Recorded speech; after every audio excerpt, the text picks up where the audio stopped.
ಹರೇ ಕೃಷ್ಣ. ಉದ್ರಣೆಯ ಸಹಾಯದಿಂದ ನೀರನ್ನು ತೆಗೆದುಕೊಂಡು ಗೋಪಿಚಂದನ ಸಹಾಯದಿಂದ ನೀರಿನ ಮೇಲೆ ಚೆನ್ನಾಗಿ ಓಂ ಕೇಶವಾಯ ನಮಃ ಎಂದು ಹೇಳುತ್ತಾ ಹಣೆಯ ಮೇಲೆ ಧರಿಸಬೇಕು.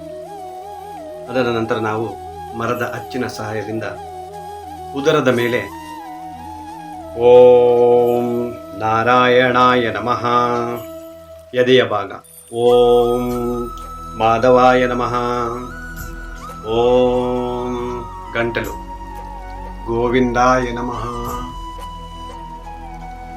ಓಂ ಬಲಪಕ್ಕ ವಿಷ್ಣುವೇ ನಮಃ, ಓಂ ಬಲತೋಳು ಓಂ ಮಧುಸೂದನಾಯ ನಮಃ, ಬಲಭುಜ ಓಂ ತ್ರಿವಿಕ್ರಮಾಯ ನಮಃ, ಎಡಪಕ್ಕ ಓಂ ವಾಮನಾಯ ನಮಃ, ಓಂ ಶ್ರೀಧರಾಯ ನಮಃ, ಓಂ ಎಡಭುಜ ಓಂ ಋಷಿಕೇಶಾಯ ನಮಃ, ಓಂ ಮೇಲುಬೆನ್ನು ಓಂ ಪದ್ಮನಾಭಾಯ ನಮಃ, ಎಡಬೆನ್ನು ಓಂ ದಾಮೋದರಾಯ ನಮಃ.